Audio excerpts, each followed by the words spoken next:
Então vamos lá. Todo mundo está com as folhinhas aí da aula 3?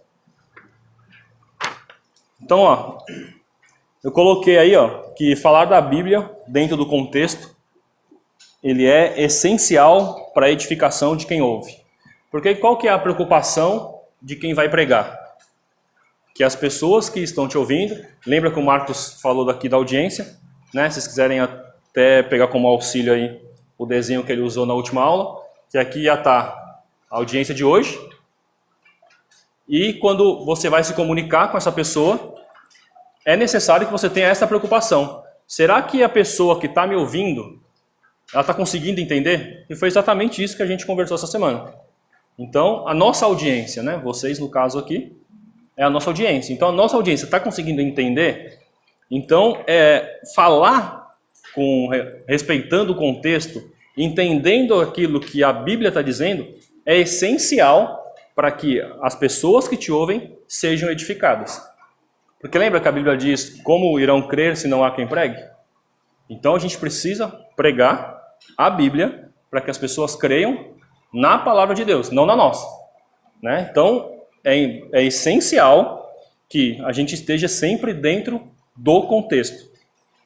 Para isso, a gente tem que ter o cuidado especial respeitando cada etapa. Foi por isso que eu disse para vocês, quando o Marcos me deu a oportunidade na aula passada, de entender que a gente vai passando passo a passo. Cada terça-feira aqui a gente vai passar por uma etapa. As 2 primeiras aulas foi um contexto geral do que a gente vai aprender. Então a gente depois vai indo passo a passo para que vocês entendam cada etapa dessa e aí a gente consiga seguir numa pregação completa, entendendo que a gente é um instrumento de Deus para transmitir a sua palavra para as pessoas que nos ouvem. Tranquilo? Até aqui?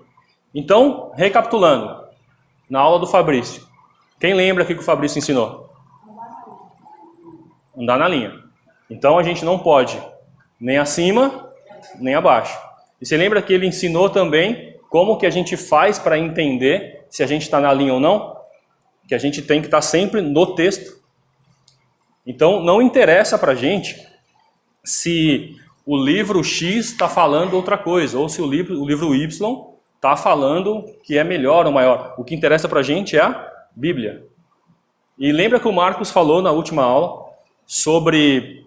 Ele deu alguns exemplos sobre onde a gente tem que pegar o texto, analisar aquele povo que a qual o texto foi escrito, como que eles entenderam aquele texto, e depois entender como que Jesus reagiu àquela situação, né, jogando para a cruz, para depois aplicar para a gente. Lembra que ele explicou esse passo? Então a gente vai ter uma sequência para que a gente não saia da linha. Se caso a gente não seguir esses passos, provavelmente a gente vai sair da linha. Tranquilo? Sobre as 2 aulas? E aí, eu coloquei aqui para a gente que para a gente conseguir entender o contexto, porque a gente vai olhar para o texto, né? Hoje a gente vai pegar vários exemplos aqui, a gente vai olhar para o texto e a gente vai pensar, peraí, como que eu faço para descobrir o contexto desse texto? Como que eu faço para entender o que as pessoas que estavam vivendo aquela situação interpretaram isso? Como que eles reagiram a essa situação?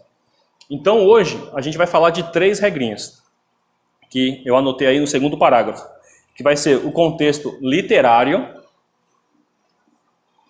o contexto histórico e o contexto bíblico.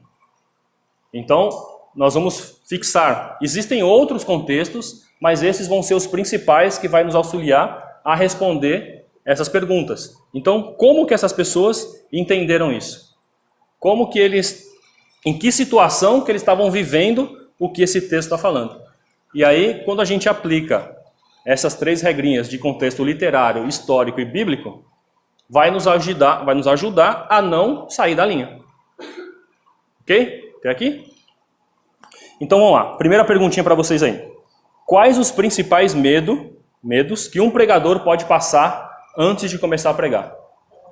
Aqui na primeira aula todo mundo falou que estava com medo. Então me falem aí agora quais são os medos que vocês acham que tem, ou que alguém tem, ou que vocês mesmos têm, antes de querer pregar a palavra. Falar alguma coisa errada, então sair da linha.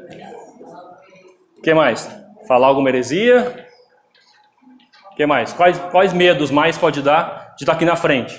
Né? De vir aqui na frente e falar, vou ter que ensinar, vou ter que falar. De falar com todo mundo olhando. Então, medo de falar com todo mundo olhando, medo de falar heresia, medo de sair da linha, medo de dar tremedeira, medo de gaguejar, medo de errar as palavras, travar e não conseguir nem falar.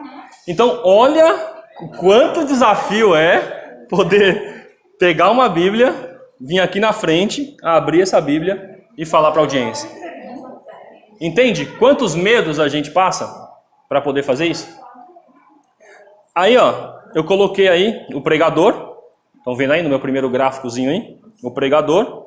Ele vai precisar ter a interpretação correta, certo? Que é aquilo que a gente vai aprender com essas regrinhas de contextos, para que ele possa fazer uma aplicação relevante. Relevante para quem? Para a audiência. Relevante para quem está ouvindo. Porque o que adianta a gente vir aqui, falar um monte de palavra bonita, ler um monte de texto, e aí depois você sair daqui e fala, para que serve isso?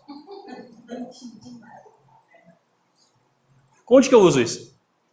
Onde que eu aplico isso? Entende? Eu costumo dizer no meu trabalho, e no mundo dos negócios, que a gente sempre tem que levar o nosso cliente do ponto A ao ponto B. O nosso cliente chegou lá na nossa loja e ele vai lá querer um produto. Então ele está no ponto de querer um produto. Agora qual que é a função do vendedor? Levar ele até o caixa, para que ele faça o pagamento. Se você não conseguir conduzi-lo, o cliente vai embora e falar, por que eu entrei nessa loja? Ou que loja ruim. Não é? Ele vai, você não atingiu o seu objetivo.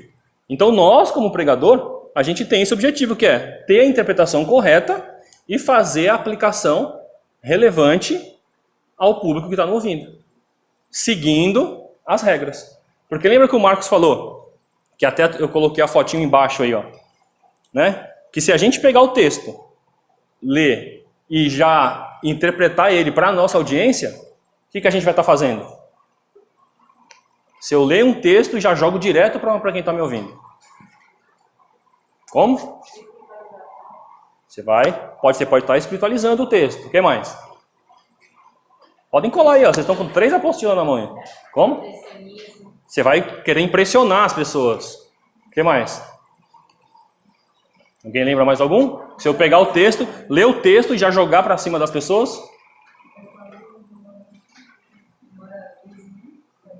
Você pode aplicar moral, né? Tem que querer fazer moralismo com as pessoas. Então, olha quantas coisas ruins a gente pode causar à nossa audiência se a gente não cumprir essas regrinhas. Porque, pensem comigo, eu vou pegar hoje e falar, não, Deus, me dá a oportunidade para mim poder levar a sua palavra. Aí Deus vai te dar a oportunidade. Aí você se prepara, enfrenta esse monte de medo que vocês falaram que tem um pregador. Aí vocês conseguem enfrentar. Ficaram na frente da igreja. Pegaram o microfone. Aí agora, qual que é o próximo passo? A interpretação correta do texto e uma aplicação relevante. Só que agora o que vocês fazem? Pega o texto e joga direto nas pessoas. Aí lembra que o Fabrício falou do precipício? Que em vez de levar vida, vocês podem levar morte? Lembra? Quando a gente não obedece esse ciclo, a gente, em vez de estar levando vida para as pessoas, lembra que Cristo disse que de nós fluíamos rios de água viva, que da gente sairia a vida para as pessoas, que é o quê? A palavra dele através de nós. E se a gente está pegando essa palavra sem ter esse cuidado e preocupação com a nossa audiência, em vez de levar vida, a gente leva a morte. E aí todo mundo ficou assustado. Não, agora eu não vou pregar porque eu vou levar a morte para as pessoas. Lembram a cara de vocês com isso? Só que aí agora a gente está vindo passo a passo e vocês vão entendendo as regras. É igual, né, o Fabrício deu um exemplo essa semana que a gente estava conversando, que ele está tirando carta. E aí ele tem lá na autoescola, está aprendendo um monte de coisa. Então, se na hora que um pedestre está atravessando, se ele apertar o acelerador no lugar do freio, dá problema. Por isso que ele vai aprender com alguém que tem lá o freio do lado. Até ele ter segurança de conseguir ir e dirigir um carro sozinho. Por quê? Você está conduzindo, né, uma arma. E agora, se você não levar isso direito, em vez de levar a vida, você pode levar a morte. Então, a gente tem uma grande responsabilidade Porém, quando a gente entende todos os passos, é muito fácil. Né? Ele, há um tempo atrás, ele não conseguia nem ligar o carro. Hoje ele já dirige. Por quê? Ele passou por etapas. Né? Lá na autoescola ensinou ele como que liga um carro, como que engata uma marcha, como que aperta o freio, o que é embreagem, como que arranca. Então foram passando passo a passo. E é isso que a gente está fazendo aqui com vocês. Mostrando cada etapa para que daqui a pouco vocês estejam dirigindo uma aula como essa, como aqueles fizeram, dirigindo uma pregação, como N pregadores vocês já viram. Tranquilo? Sem medo? Vamos devagarzinho, interpretando nossos medos. Então, beleza. Entenderam a importância de não jogar o texto direto às pessoas? Então, hoje, a gente vai entender, quando a gente lê um texto, o que o público original entendeu desse texto. O que esse público reagiu a esse texto. Aí virem a folha aí. E aí, para isso, eu trouxe esse outro desenho aí, que vai nos auxiliar na hora de montar uma interpretação de texto. A primeira coisa é fazer essa pergunta. Né? Quando olhamos para o texto, para o contexto, devemos perguntar, por que esse texto está aqui? Então, foram citados vários livros da Bíblia aqui, nessas outras aulas. A gente tem que perguntar, por que esse texto está aqui? Por que ele não está lá no outro livro? Por que ele está nesse capítulo aqui? Por que ele não está no outro capítulo? Então a gente pergunta para o texto, o que você está fazendo aqui? Por que você não está em outro lugar? E aí, então você vai ter o texto primeiro. Olha, seguem comigo aí no desenho da apostila de vocês. Então primeiro a gente tem o texto, certo? Que é o centro da nossa mensagem. A gente vai pegar esse texto, que é o que vai nos conduzir. Ok? Depois disso, como que você vai começar a entender os contextos? Tá vendo essas duas setinhas que está ao lado do texto? Então isso a gente vai chamar de contexto literário. Anotem isso aí. O contexto literário ele vai ser o que pode estar antes do seu texto e o que pode estar depois do seu texto. Por isso que tem uma setinha antes do texto, atrás aí do T, e a setinha depois do O. Então, contexto literário é o que a gente vai achar antes e depois, ou antes ou depois. Vai depender do texto aí. Lembra quando o Marcos usou o texto de Davi e Golias? Que ele leu o texto, e aí ele falou lá o que estava acontecendo? Como que ele sabe, como que ele fez para entender o que estava acontecendo? Ele não falou, ó, Davi estava lá com o pai dele, cuidando lá das ovelhas, estava lá apacentando, e depois ele foi lá com o rei Saul, e o rei Saul quis dar para ele uma armadura, e aquela armadura não servia nele, ele falou que não ia com aquilo.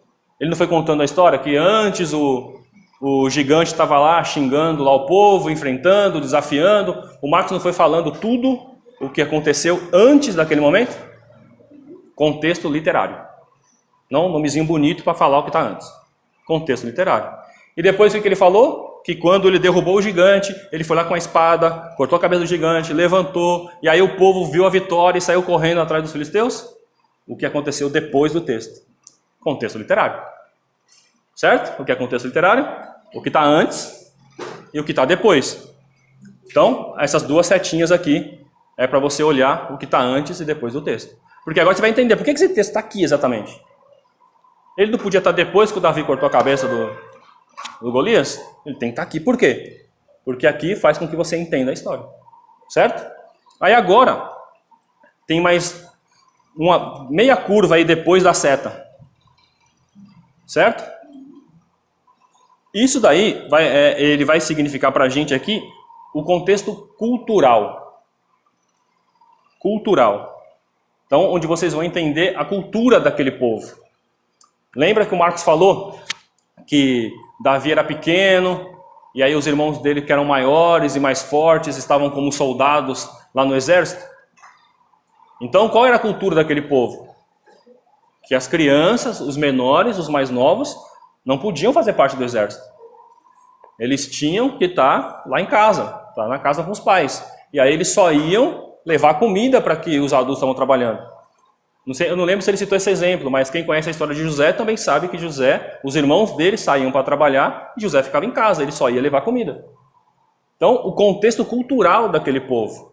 né? Então, a guerra não era guerreando todo mundo contra todo mundo. Podia chegar um momento da guerra em que o melhor lutador de um exército lutava contra o melhor do outro. E aí, se quem ganhasse, ganhava a guerra. Não precisava confrontar todo mundo. E é o que estava acontecendo ali. Os filisteus falaram, ó, esse aqui é o nosso melhor guerreiro. Vem aí o melhor guerreiro de vocês. Não podia juntar todo mundo e ir para cima do Golias? Mas qual que era a cultura que eles estavam vivendo ali? Então, contexto cultural vai fazer a gente ajudar, vai nos ajudar a entender o que aquele povo estava entendendo do que estava acontecendo. Então, estava todo mundo lá. E o Golias ia lá sozinho, subia, gritava e ninguém vinha. Por quê? Cultura. A cultura do momento. Davi estava lá longe. Cultura. Tranquilo?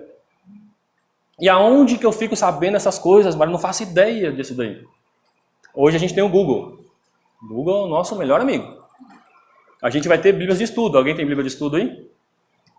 Bíblia de estudo, se vocês pegarem a primeira página do livro, ele vai estar dando um pouquinho da história, da cultura daquele povo. Do porquê aquela carta foi escrita, em que ano ela foi escrita, o que acontecia naquilo. Então, Bíblia de estudo, a gente vai ter isso. Certo? Então, hoje nós temos um monte de ferramentas que nos auxiliam a descobrir essas coisas. Na próxima aula, talvez, acho que o final do Fabrício, ele deve trazer exemplos de ferramentas aqui para a gente testar, para a gente fazer mais prática disso. Mas hoje não se sinta, e agora onde que eu vou descobrir? A gente tem um monte de ferramentas que a gente vai ver nas próximas aulas. Mas entenderam como é importante entender a cultura do povo? Certo? Aí agora, esse círculo completo aí, ó, é o que a gente vai ver o contexto histórico. O que é o contexto histórico? É quando a gente começa a entender a história, tudo o que está acontecendo ali. Às vezes, para entender uma história, quem já leu aqui os evangelhos? Então a gente tem aqui metade das pessoas que já leram os evangelhos. Quais são os evangelhos? Mateus, Marcos, Lucas, João. Certo? Às vezes você vai pegar um único texto lá nos evangelhos e você vai ver o mesmo texto sendo referenciado nos livros. Por quê?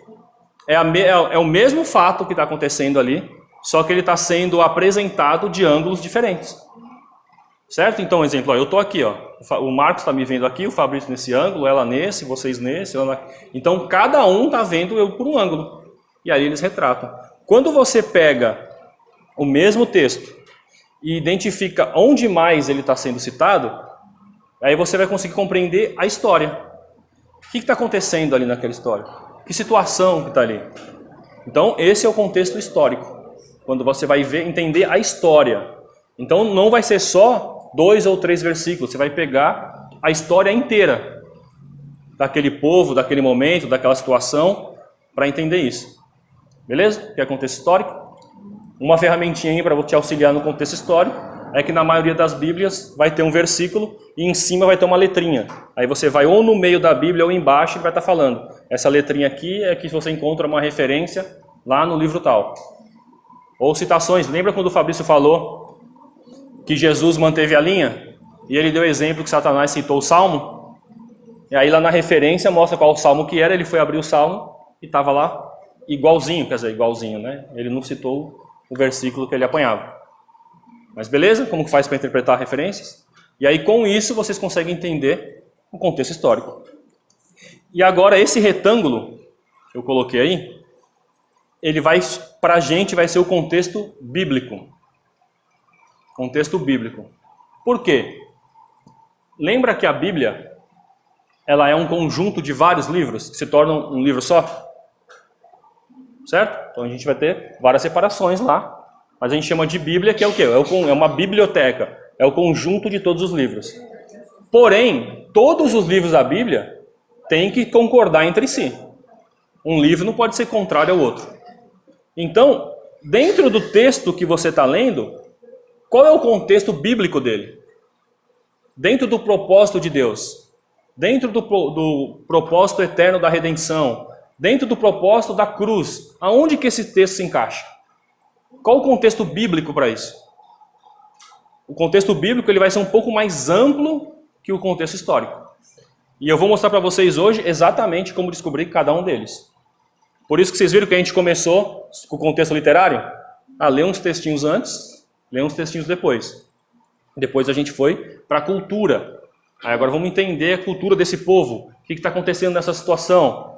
Agora vamos entender o contexto histórico, vamos abranger um pouquinho mais, alguns capítulos para frente, alguns capítulos para trás, outros livros que citam a mesma situação, e agora a gente vai entender o contexto bíblico. Então, quando a gente vai citar aqui um exemplo, vamos pegar o exemplo de Davi.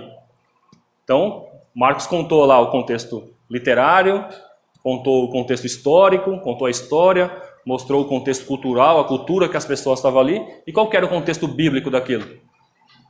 Que eu e você não somos o Davi. Então, dentro daquela história, o contexto bíblico é quem? Que ali tem uma representação de Cristo. Nós somos o povo amedrontado, que não vai lá enfrentar. Então, esse é o contexto bíblico. Dentro daquilo ali, você entende como que ele se encaixa na mensagem principal da Bíblia. E qual que é a mensagem principal da Bíblia? Jesus. Aonde que se encaixa isso? Então, isso é o contexto bíblico. Tranquilo? Teoria? Todo mundo entendeu? Contextos? Para a prática agora? Praticar? Então, beleza, vamos lá. Vamos para o livro de Êxodo. Êxodo 1, versículo 15. Vamos até o 20. E aí agora vamos praticar a importância dos nossos contextos, jogar o texto direto para o público. Êxodo 1. Êxodo 1, versículo 15. O rei do Egito ordenou às parteiras dos hebreus, que se chamavam Sifrá e Puá: quando vocês ajudarem as hebreias a dar à luz, verifiquem se é menino. Se for, matem-no. Se for menina, deixem viver. Todavia, as parteiras temeram a Deus e não obedeceram às ordens do rei do Egito. Deixaram viver os meninos. Então o rei do Egito convocou as parteiras e lhes perguntou: por que vocês fizeram isso? Por que deixaram viver os meninos? Responderam: as mulheres hebreias não são como as egípcias, são cheias de vigor e dão à luz antes de chegarem às parteiras. Deus foi bondoso com as parteiras e o povo ia se tornando ainda mais numerosos, cada vez mais forte. Qual que vocês acham que é o tema principal aqui dessa história aqui que a gente leu agora? Quem chuta aí? Sempre se preocupar com o contexto literário, histórico, cultural, nada disso, porque teoricamente vocês não sabem, a gente vai aprender tudo sobre isso. Mas lendo esse texto aqui, quem que vocês acham que é o centro da conversa aqui? Livramento que Deus está dando, Jesus. Quem que vocês acham aqui que é o tema principal aqui, ó, desse episódio aqui? As parteiras que temem a Deus. Quem mais? Vamos lá, vamos exercitar. Nós estamos aprendendo aqui. Errar, acertar, agora não tem muita importância não. É bom que errem aqui, né? Não no meu lugar, quando vocês estiverem... A ordem do faraó. Então, ó, seria legal se eu chegasse aqui para vocês e falasse assim, ó: agora, depois de ler esse texto, olha como o mundo está.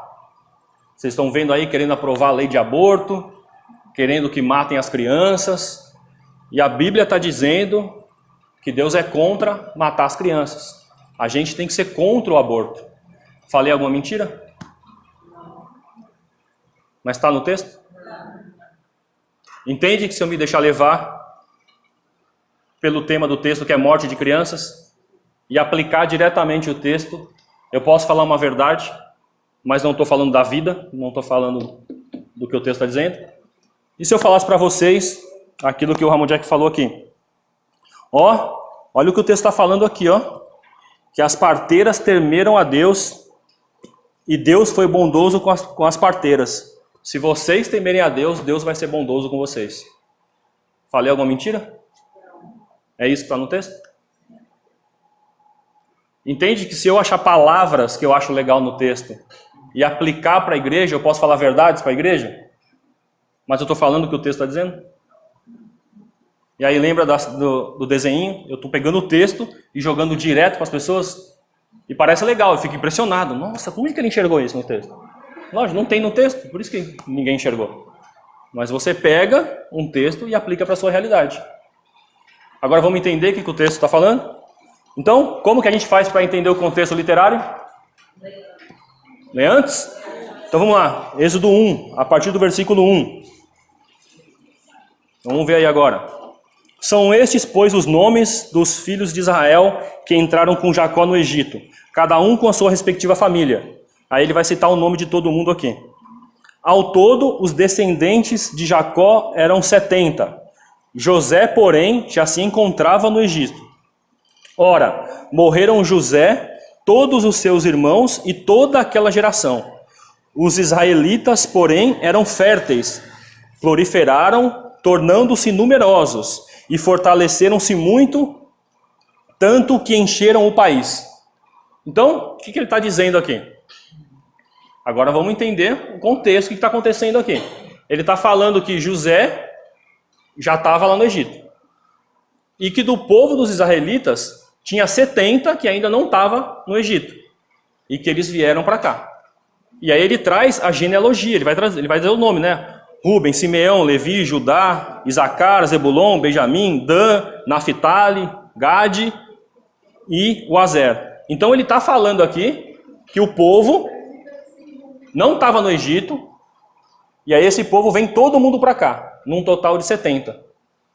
E aí mesmo depois que José morreu, que ele vai falando aqui que morreram José e todo mundo, o povo era fértil e estava crescendo.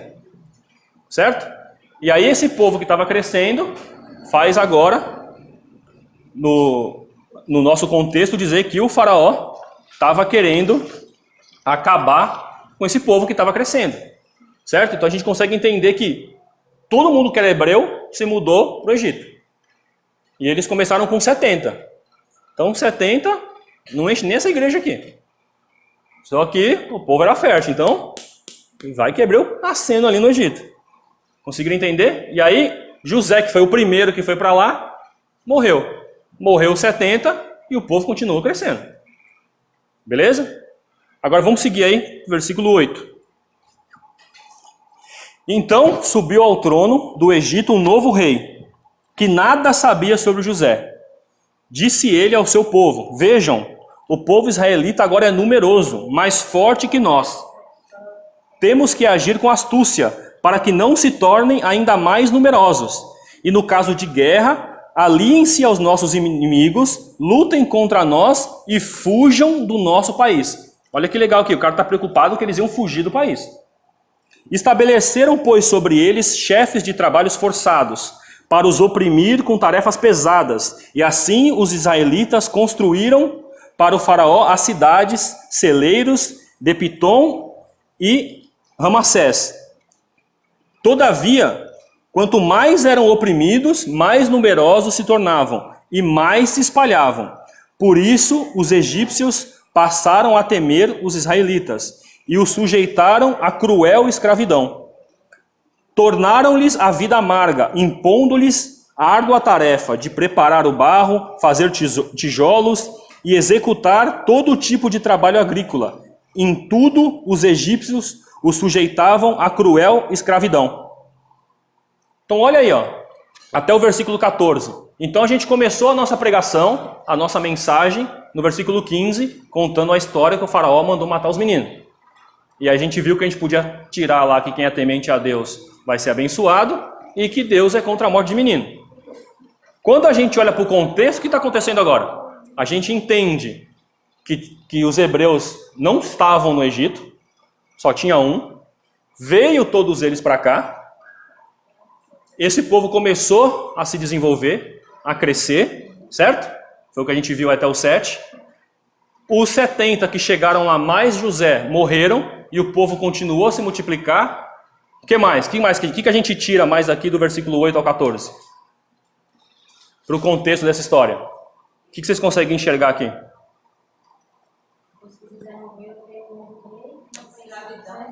Então, ó, depois que José morreu, o novo faraó que assumiu não conhecia José Então, ele não lembra que o faraó, que quando veio os 70, amava José. Tanto que deu muitas coisas boas para José e sua família. Só que agora, depois que José morreu, que os 70 morreram, um novo faraó veio, não sabemos quanto tempo depois, e esse faraó em específico não conhecia eles, não conhecia José. O que mais que a gente aprende aqui?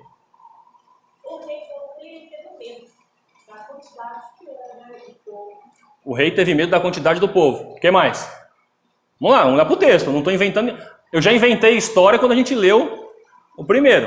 Falei lá do aborto e falei de ser abençoado. Agora vamos sempre olhar para o texto. O que mais? O que o texto nos mostra aí?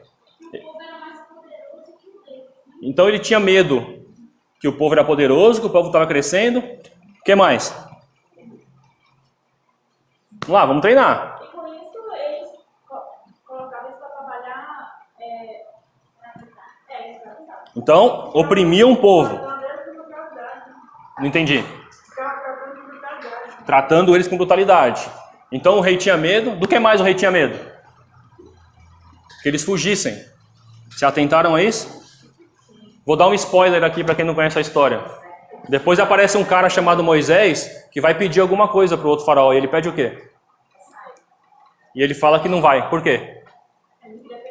Tinha medo que eles iam embora. Então tá vendo aqui? A preocupação do rei em matar lá as crianças era porque para que os homens não se juntassem com outro exército se caso tivesse guerra.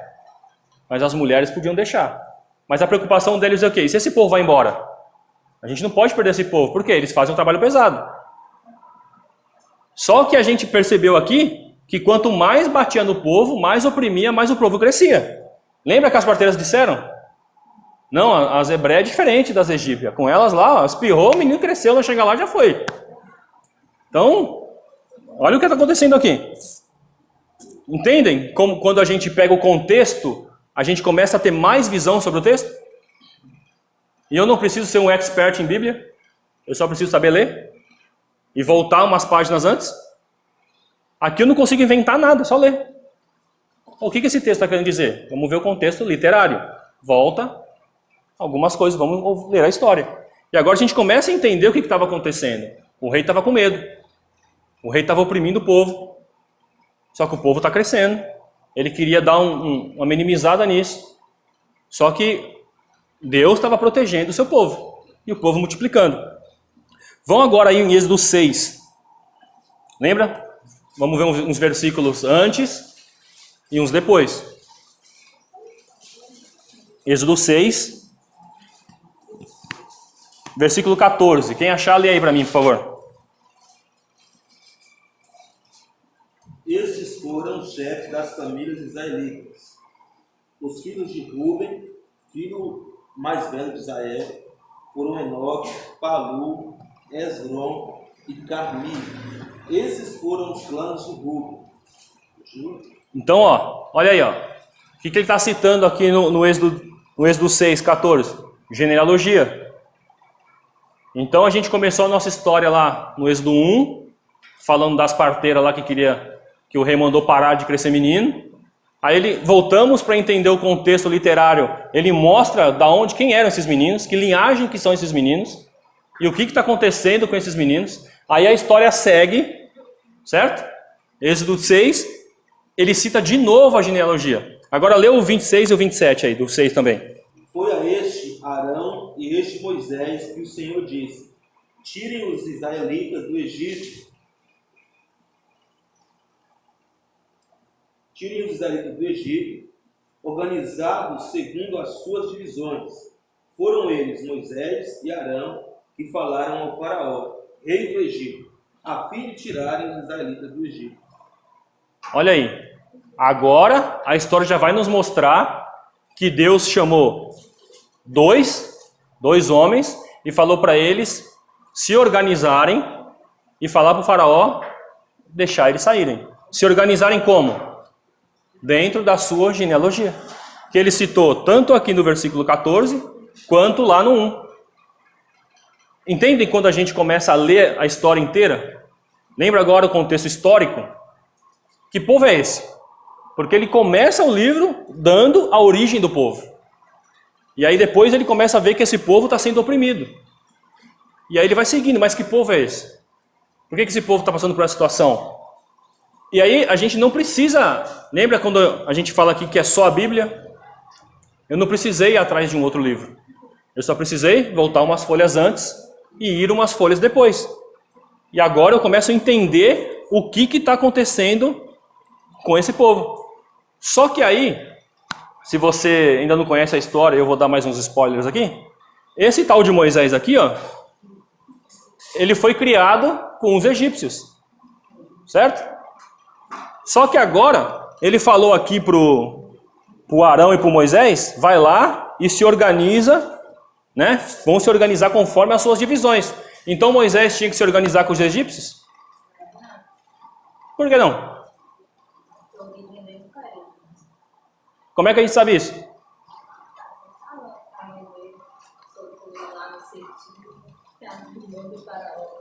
Vamos ver aí Êxodo 2, versículo 1. Entende, ó? Quando surge... Lembra quando eu li o primeiro texto lá, das parteiras, que eu falei, ó, Deus é contra o aborto. Eu posso ter achado isso. Depois eu falei assim, mas Deus é para quem é temente a Deus, ele obedece.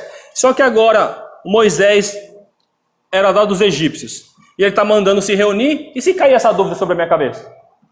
Eu posso soltar aqui e falar, ó, Moisés cresceu, foi criado, foi educado, viveu os egípcios. Ele está mandando se organizar, Moisés podia ir lá com os egípcios. Entende como eu posso falar isso? Só que está isso no texto? Não está. Então, não deixem o eu acho tomar conta de vocês. Ficou com dúvida? Bíblia. Volta para a Bíblia. Vai umas folhas antes, vai umas folhas depois. Então vamos lá. Quem achou aí Êxodo 2? Lê para mim aí do versículo 1 ao 8. Um homem da tribo de Levi casou-se com uma mulher da mesma tribo, e ela engravidou e deu à luz um filho. Vendo que era bonito, ela o escondeu por 3 meses. Quando já não podia mais escondê-lo, pegou um cesto feito de junco e o vedou com piche e betume. Colocou nele o menino e deixou o cesto entre os juncos, à margem do rio Nilo. A irmã do menino ficou observando de longe para ver o que lhe aconteceria. A filha do faraó descera ao Nilo para tomar banho. Enquanto isso, as suas servas andavam pelas margens do rio. Nisso, viu o cesto entre os juncos e mandou sua criada apanhá-lo. Ao abri-lo, viu um bebê chorando. Ficou com pena dele e disse: este menino é dos hebreus. Então, olha aí quem é Moisés. Então entendem?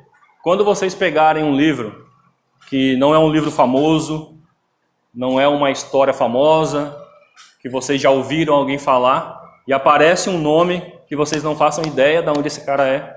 Quem é esse cara? Livros atrás, capítulos para frente, vai ter a descrição de quem é.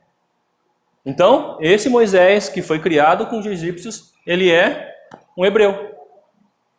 E aí ele foi protegido. E quem está protegendo ele aqui? Então a gente consegue ver que Deus era bondoso com as egípcias, com as israelitas. Está vendo aqui? Ela desobedeceu o rei, escondeu um menino, soltou o menino no rio. Esse menino teve um livramento. Uma egípcia achou ele. E quem foi cuidar dele? A própria mãe. Olha como Deus estava protegendo. Mas aí agora eu posso me perguntar, por que Deus estava protegendo esse povo? É porque eles eram tementes a Deus? Porque as parteiras eram tementes a Deus? E Deus era bondoso com eles? Por quê? Por quê? Povo escolhido? Como é que a gente sabe que é povo escolhido? Lembra? Caiu uma pergunta, não sei a resposta. Bíblia, Gênesis 46. Vamos lá, vamos treinar. Eu quero que isso aqui fique bem fixo na cabeça de vocês. Não quero que vocês achem, eu acho que é. Bíblia. Mas aí, no caso, vocês sabem falar. Então, lembra que eu falei das referenciazinhas? É que para ganhar tempo eu já trouxe as referências anotadas aqui. Mas aí, nas próximas aulas, a gente vai treinar vocês procurarem isso. Para que vocês comecem a praticar, a encontrar as referências. E deixar a Bíblia responder todas as perguntas que os textos forem causando. Beleza? Gênesis 46.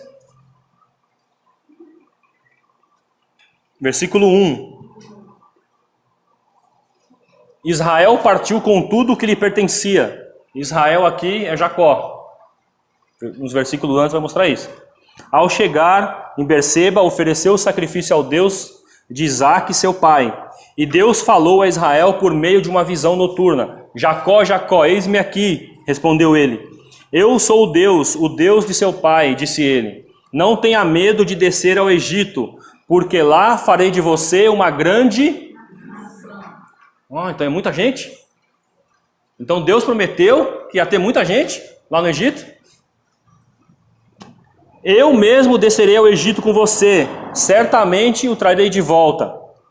E a mão de José fechará os seus olhos. Então Jacó partiu de Berseba, os filhos de Israel levaram seu pai Jacó, seus filhos, suas filhas, nas carruagens que o faraó tinha enviado.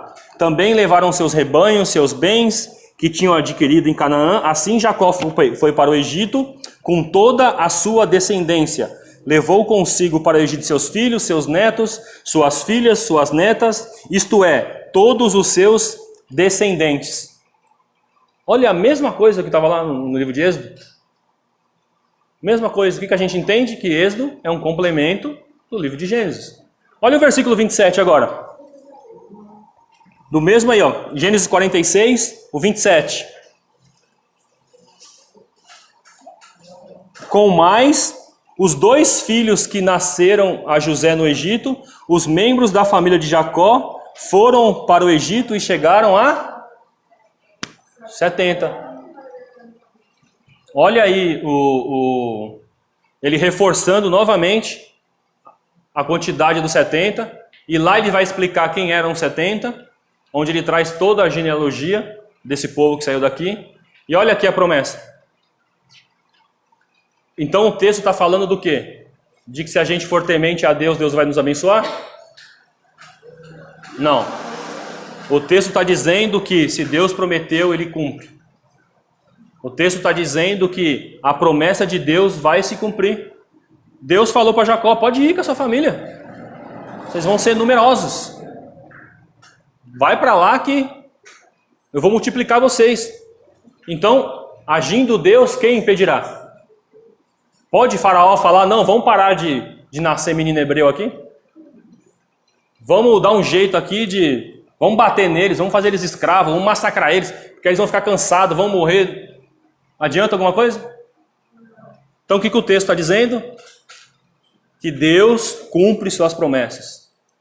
Deus estava cuidando da sua semente. Deus disse que aquela semente ia multiplicar. Não importa o que o homem faça, a semente vai multiplicar. Só que como a gente consegue entender isso? Lendo só meia dúzia de versículos?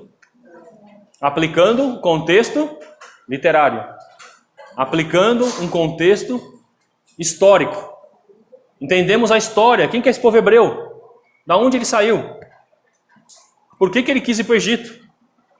Quem confirmou que eles podiam ir para o Egito? Por que eles não ficou quieto lá? Aqui a gente leu que Jacó tinha um monte de coisa. Por que não ficou quieto lá? Por que foi para o Egito? Consegue entender agora quando a gente entende a história por causa do que está acontecendo? Mas aí agora eu falei para vocês que tem um tal de contexto bíblico que vai envolver a Bíblia toda. Será que Deus prometeu para mais alguém que ele faria multidões? Lembra que eu falei dentro do contexto aonde que entra Jesus nessa história? Se aqui a gente está falando de semente, de multiplicação, de um povo grande. Como é que eu faço para entender isso? Gênesis 12. Vamos ver lá. Gênesis 12. Gênesis 12, versículo 1. Então o Senhor disse a Abraão, saia da sua terra, do meio dos seus parentes, da casa do seu pai, e vá para a terra que eu lhes mostrarei. Farei de você um grande povo, e o abençoarei. Tornarei formoso o seu nome, e você será uma bênção. Abençoarei os que o abençoarem, amaldiçoarei os que o amaldiçoarem, e por meio de você todos os povos da terra serão abençoados. O povo do Egito ia passar aperto por quê?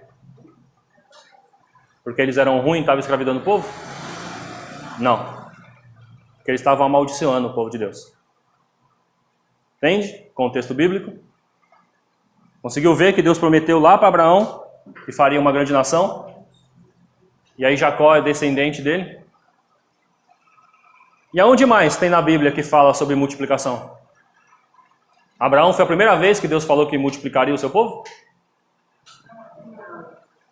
Não? Aonde mais? Noé. Aonde? Abraão. Gênesis 1, 28. Deus os abençoou e lhes disse: sede fecundos, multiplicai-vos, enchei a terra e sujeitai-a, dominai sobre os peixes do mar, sobre as aves dos céus e sobre todo animal que rasteja pela terra. Olha aí, Deus falando que o povo dele ia multiplicar. Entendem que não importa em que livro da Bíblia que a gente vá, a Bíblia concorda com o propósito eterno de Deus? Conseguem entender agora o contexto literário, contexto histórico, contexto bíblico? Conseguiram entender? E eu não precisei de nenhum outro livro, não precisei de nada, a gente só foi voltando. Opa, o que aconteceu nessa história aqui? Por que eles chegaram aqui? Agora conseguem entender por que aquele texto da parteira está ali? Porque ela está exatamente ali, não antes nem depois? Por que aquele texto está ali? Consegue como é importante a gente perguntar? Por que esse texto está fazendo aqui? Por que ele não está lá em Apocalipse? Por que ele não está lá na carta de Paulo? Por que está aqui? Entende? Quando a gente volta uns, olha outros para frente, e a gente pega o que está acontecendo na história e começa a entender que povo é esse, quem que é esse tal de Moisés, quem que é esse Jacó, aonde mais que Deus falou sobre isso? Deus falou mais alguma vez sobre isso? E a gente consegue entender que a vontade de Deus é soberana? Se agora, se a gente pegar só o pedacinho do texto, a gente pode tirar um monte de conclusões da nossa cabeça? Agora, na primeira folha da apostila de vocês aí, na primeira folha, obrigação do pregador, a interpretação correta do texto, para poder levar uma aplicação relevante ao povo. Entende? Quando a gente pega o caminho mais longo, se a gente poder passar um tempo lendo as Escrituras, a gente vai poder ver quanto o nosso Deus é maravilhoso, como Ele cuida do seu povo, como que Ele está cuidando de cada detalhe, de cada coisinha que está acontecendo ali. Então, aquele menino que a mãe foi lá, escondeu ele, depois não tinha mais como esconder porque estavam querendo matar os meninos, ela vai lá e joga esse menino num rio. Deus vai cuidando de cada detalhe. Aí esse menino cresce junto com os egípcios, e Deus vai cuidando de todo momento do seu povo, da sua semente. Ele vai lá e fala: avisam o faraó para vocês saírem. E aí ele está pedindo para sair por qual motivo? Alguém sabe? Para adorar. Então, lembra o medo do faraó? Não, vamos fazer qualquer coisa para esse povo não sair daqui. E qual é a única coisa que Moisés vai lá pedir para o faraó? A gente quer sair. Entende? Como ele estava oprimindo o povo e Deus falou que multiplicaria. Entende a importância de pegar o caminho longo? Ah, você bate o olho no texto e fala: ele está falando de parteira aqui em morte. Vamos falar que não pode matar os meninos e está tudo beleza. Verdade, Deus não quer que mata uma criança. Mas não é isso que o texto está dizendo. E aí, quando você fala só o texto, vocês percebem que o mais importante não é o pregador? Vocês não ficam impressionados comigo? Vocês ficam impressionados com Deus. Vocês falam: nossa, como é que Deus fez isso? Olha o que ele falou aqui, olha o que ele falou ali. Entende que agora a gente vira só o violão? Se não tem um cara que sabe tocar, o violão não vale nada. Agora, quando a gente se preocupa de fazer pregações impressionistas, de vir aqui e falar: Na hora que o seu vereador, o seu deputado falar de aborto, você é contra. Na hora que falar que problema na escola, você é contra. Porque está escrito na Bíblia assim. E aí você fica, nossa, como aquele cara fala bem, eu quero falar assim também. Como que isso, como que aquilo? Só que não está no texto. E o objetivo aqui é exaltar o nome do Senhor. Não o meu, não é o seu. Por isso que a gente fica tão preocupado em vir aqui entregar para vocês alguma coisa de Deus. Porque a gente entende que a gente não tem que ser eu. Eu tenho que só pegar aqui, quem trouxe Bíblia? Eu. Então vamos ler. Vai lendo. Vamos lendo. Aí quando pegar alguma palavrinha que não faz parte do cotidiano ou do contexto, ou que eu acho que a minha audiência possa não entender essa palavra, aí a gente pega, abre um parênteses e explica. Mas quando a gente entende que a nossa audiência já tem esse pré-conhecimento, a gente só lê. Por isso que eu só perguntei para vocês, porque vocês já conhecem essa história. Tranquilo? É difícil o contexto literário? Então, agora vamos fazer um rapidão aqui. Mais um exercício para a gente fixar. Bem rápido, bem rápido, bem rápido. Abram aí em 1 Coríntios. 1 Coríntios 13. Um texto aí também muito famoso. Versículo 4. Quem pode ler aí? Do 4 ao 8. Quem ama é paciente e é bondoso. Quem ama não é ciumento, nem orgulhoso, nem raivoso. Quem ama não é grosseiro, nem egoísta. Não fica irritado, nem guarda mágoas. Quem ama não se alegra quando alguém faz uma coisa errada, mas se alegra quando alguém faz o que é certo. Quem ama nunca desiste, porém suporta tudo com fé, esperança e paciência. O amor é eterno. Existem mensagens espirituais, porém elas durarão pouco. Existe o dom de falar em línguas estranhas, mas acabará logo. Existe o conhecimento, mas também tem limite. Que texto bonito, né? Não é? Pega esse texto e fala de amor. O que a gente entende desse texto aí?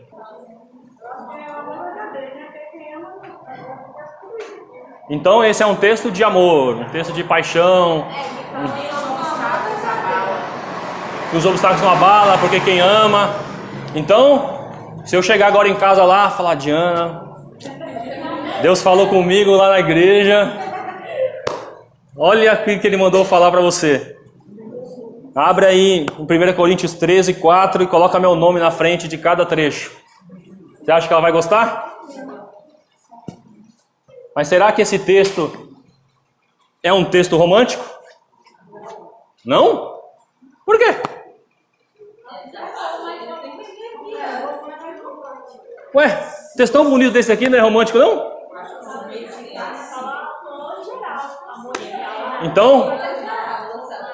Então vamos exercitar aí, ó. Façam grupinhos aí de 3, 4 aí e dê uma rápida olhada. Ó, faz assim, ó. Separa aí, ó. Então 4 pelo menos. E 1, 2 aí, 2 ou 3 peguem o capítulo 12 e deem uma lida rápida, para dar uma passada por cima. E a outra parte do grupo pega o capítulo 14. Tá? Pegam o capítulo 14 de 1 Coríntios. Separem em grupo aí. Aí um pega o capítulo 12, que é o anterior, certo? E o outro pega o capítulo 14. Quem pode me falar aí do que está falando aí o capítulo 12? Dons espirituais, o que mais? Profecia, o que mais? Sobre a edificação da igreja. Dom do Espírito. E o 14?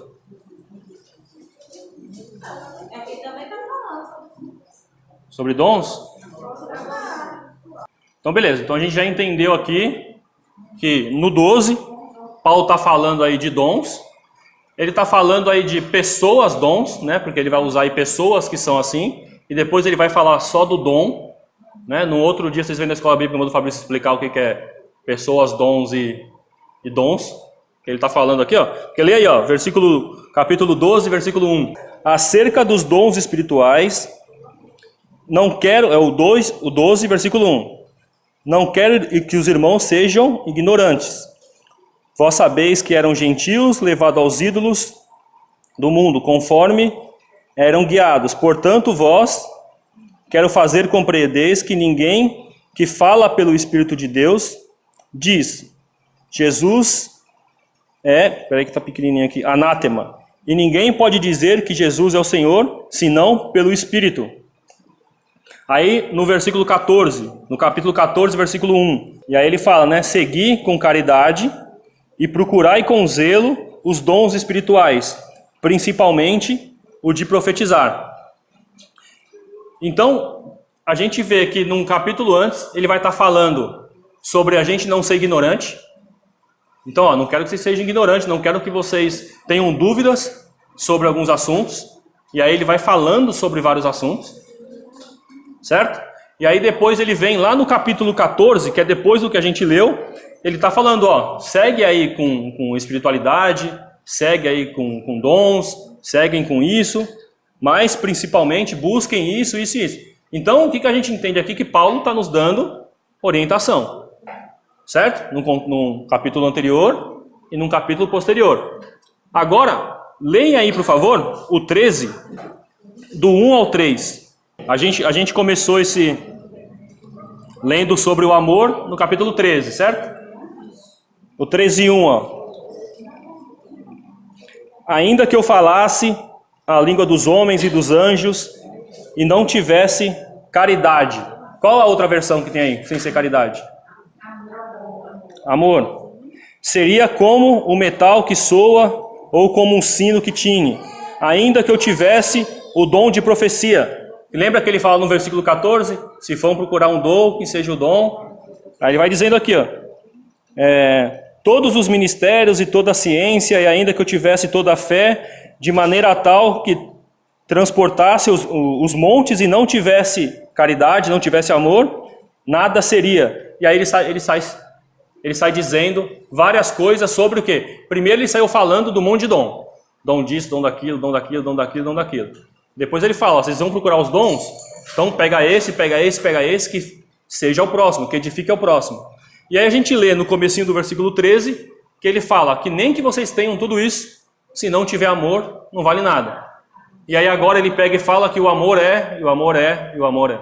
Então, o texto que o Paulo está dizendo aqui, por mais romântico e bonito que seja, ele está dando uma exortação. Ele está dando uma bronca. Ele está pegando esse texto para dar uma bronca nas pessoas, no povo que estava lá.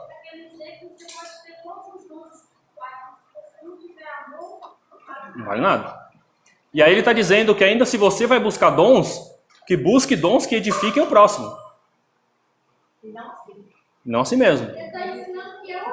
Quem foi que falou que a gente deve amar o próximo e não a nós mesmos?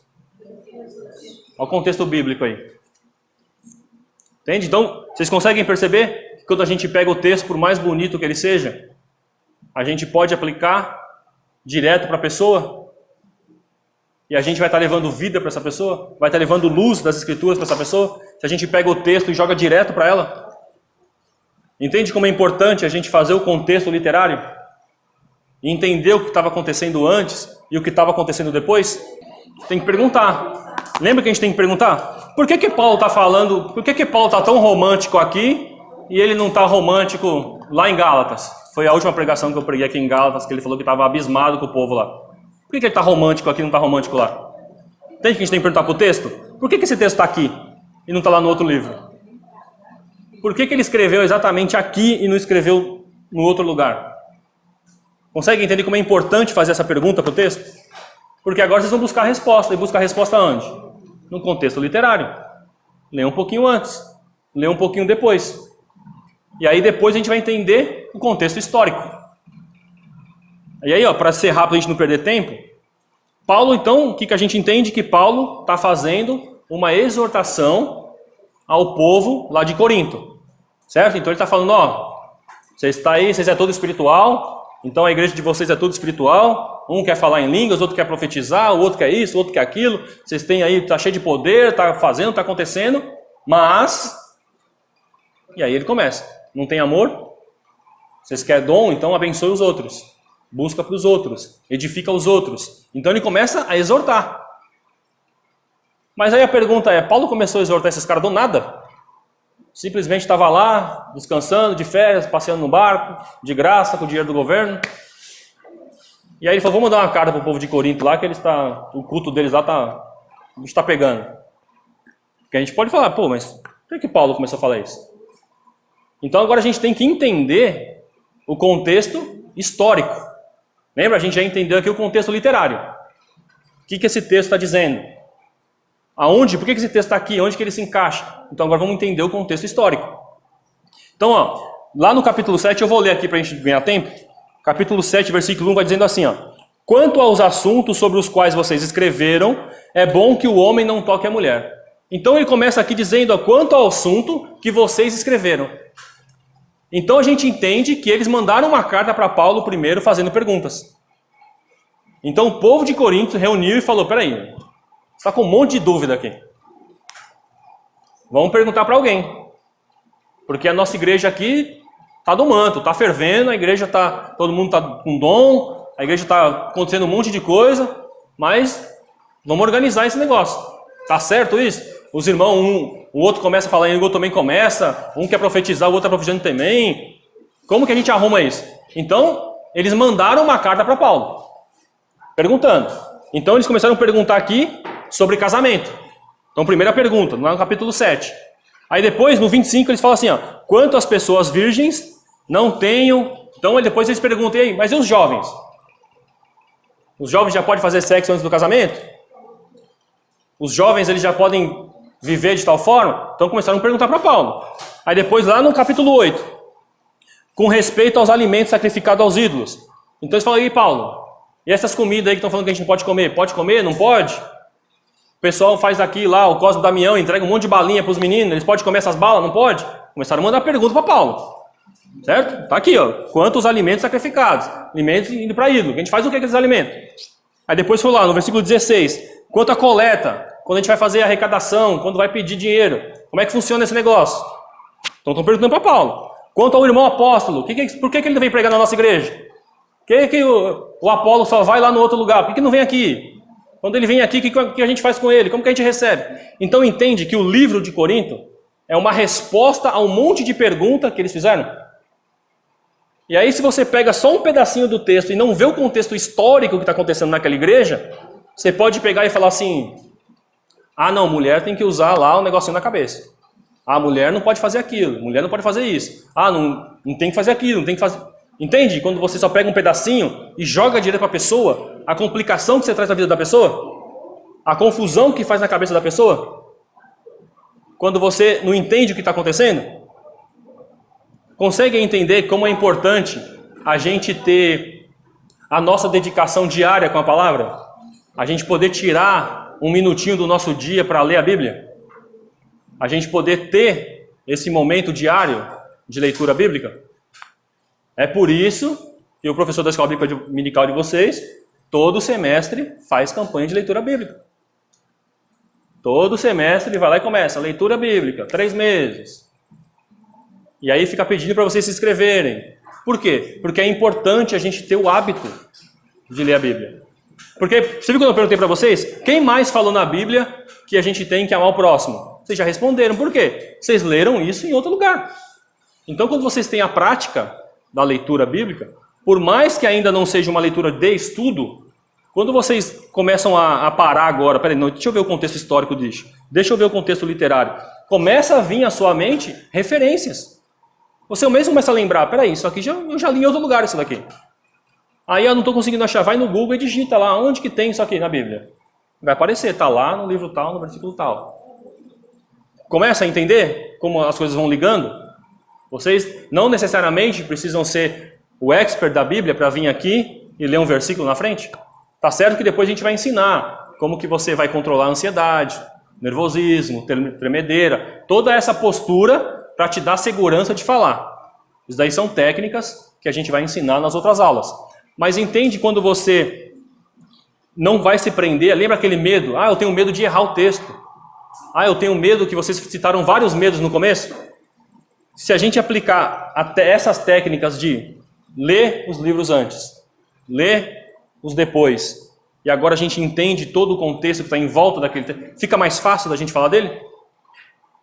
Consegue entender? Lembra que quando Paulo começa a falar que vocês não se enganem? Então, se eu vim aqui falar, olha que texto romântico de Paulo, o que vocês vão fazer? Peraí, mas isso aqui não tá, o texto não está falando isso. Paulo está dando bronca aqui, ó. Paulo está dando pancada, ele não está passando a mão na cabeça. Consegue entender isso daí? Tá tranquilo? Essa palavrinha, contexto literário, histórico, isso a gente vai treinar. Eu só estou mostrando para vocês que eu não precisei de mais nada, eu precisei só de uma Bíblia. E voltar páginas e avançar páginas. Caminho longo, a gente precisa ter tempo de leitura bíblica. Hoje eu tenho uma vida muito corrida, graças a Deus. Então, eu costumo otimizar o meu tempo. Então, o que eu faço? Hoje todo mundo tem smartphone, então você pode pegar uma Bíblia em áudio, coloca e vai escutar. Então, às vezes você está na sua correria ali, no seu tempo. Então, às vezes, sei lá, você está indo para a escola. Aí você vem andando lá da última rua até a última rua. Em vez de você ficar pensando se vai chover, bota o áudiozinho e vai ouvindo. De lá da sua casa até chegar na escola, você pode ter ouvido um capítulo da Bíblia inteiro. Entende? Ah, eu vou fazer o almoço agora. Bota a Bíblia lá para escutar, aí você otimiza o seu tempo. O tempo que você está fazendo uma coisa ali, você vai ouvindo. Claro que depois você pode separar um tempo para estudar. Não, agora eu vou tirar esse texto aqui que eu gostei. Aí você ouviu, nossa, que texto bonito. Você anota. Aí agora no seu tempo você vai ver. Peraí, deixa eu ver o contexto disso aqui. Deixa eu ver para frente. Deixa eu entender o que está acontecendo. Entende como facilita? Vocês pegarem o tempo de vocês e otimizem o seu tempo. Não obrigatoriamente eu tenho que ler, ouve. Agora, quando tiver um tempo, pratica. Então agora vamos para o nosso último exercício para a gente acabar. E eu liberar vocês. 1 Coríntios 1. Então agora o que eu quero que vocês façam aí, ó. Tá até na folha de vocês aí o exercício, ó.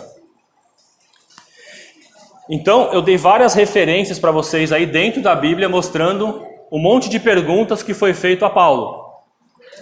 A gente entendeu lá o versículo 13, do que se trata. Agora eu quero que vocês peguem Coríntios 1 aí, capítulo 1, do versículo 10 ao 17. E aí, ó, vai ter indicações dadas pelo apóstolo Paulo do que ele ia responder nessa carta. Então, ó, capítulo 1 de 1 Coríntios, do 10 até o 17. Então, eu vou ler aqui, e aí depois eu quero que vocês façam esse exercício aí. Então, 1 Coríntios 1, versículo 10 até o 17. Irmãos, em nome do nosso Senhor Jesus, suplico a todos vocês que concordem uns com os outros no que falam, para que não haja divisões entre vocês, e sim que todos estejam unidos num só pensamento e num só parecer. Meus irmãos, fui informado por alguns da casa de Cloe de que há divisões entre vocês. Com isso, quero dizer que cada um de vocês afirma: eu sou de Paulo, eu sou de Apolo, eu sou de Pedro e eu sou de Cristo. Acaso Cristo está dividido? Foi Paulo crucificado em favor de vocês? Foram vocês batizados em nome de Paulo? Dou graças a Deus por não ter batizado nenhum de vocês, exceto Crispo e Gaio, de modo que ninguém pode dizer que foi batizado em meu nome. Batizei também os da casa de Estéfas. Além desses, não me lembro se batizei alguém mais.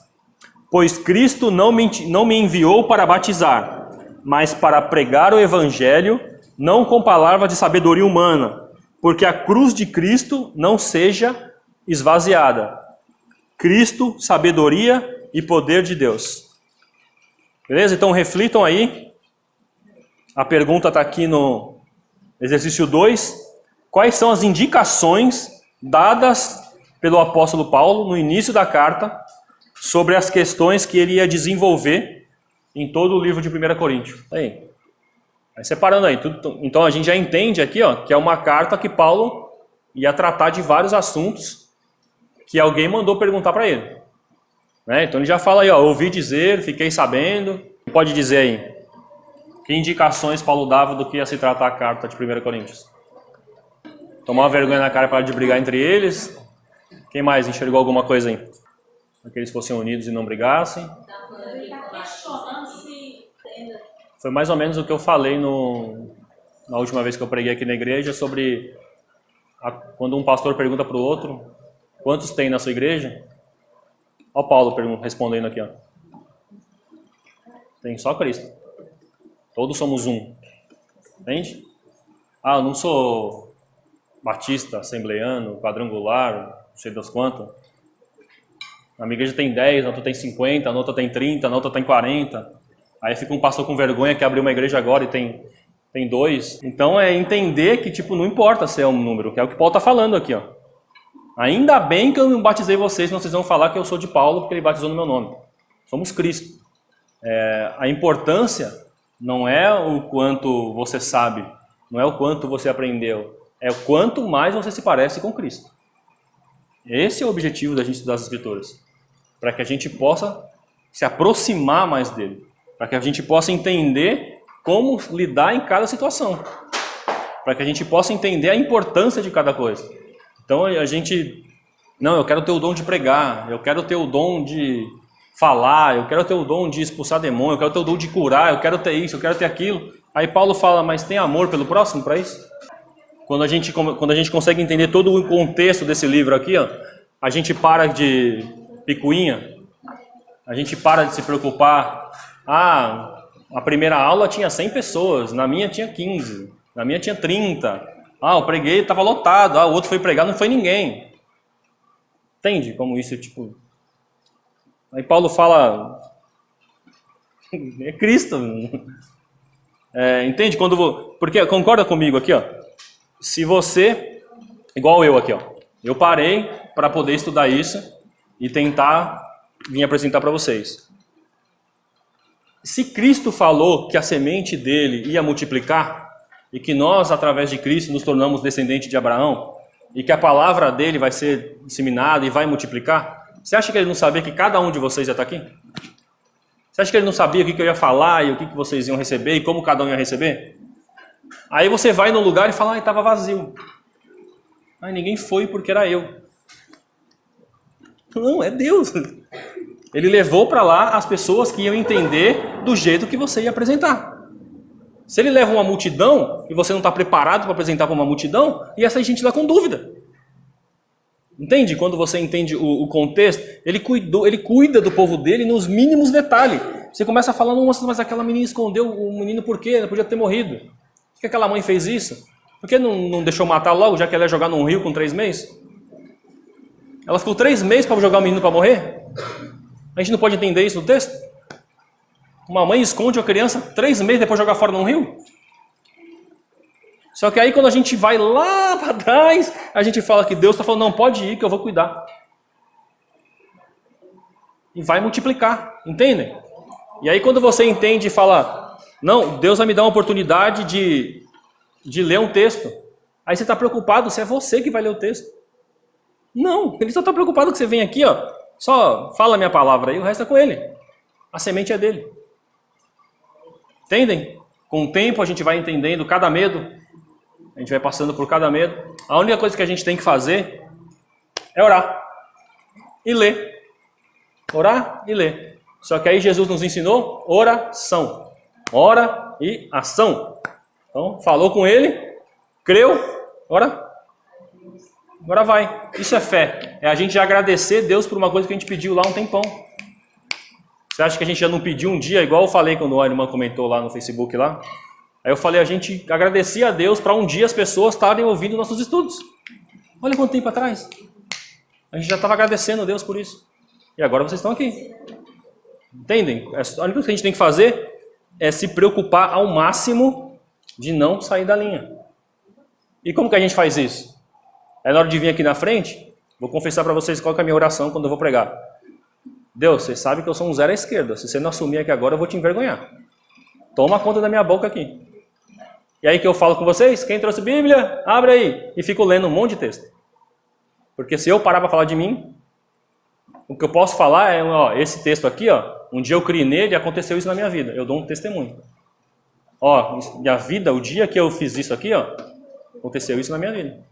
Mas voltamos ao texto. E a gente lê o texto. Porque eu tenho que entender que o que tem que ser exaltado é a palavra, não é eu. E aí eu transfiro toda a responsabilidade para Deus, todinha. Se alguém chegar lá e falar, não gostei do que o Mário falou e não gostei do que... Aí eu volto para orar e falo, ó, tá vendo aí, Jesus? Você deixou eu ir? Se tivesse mandado o Fabrício ou o Marcos, o pessoal tinha gostado mais. Mandou eu. Entende? Responsabilidade não é nossa, desde que a gente tenha a preocupação da palavra, do contexto. Tranquilo? Então vamos ler aqui o último reflexão aí da apostila aí, ó. Conseguimos entender com essa aula a importância de levarmos em consideração o contexto do texto bíblico na hora da preparação da nossa pregação. Assista novamente a aula gravada, anote o máximo possível para que você aprimore ainda mais os seus conhecimentos.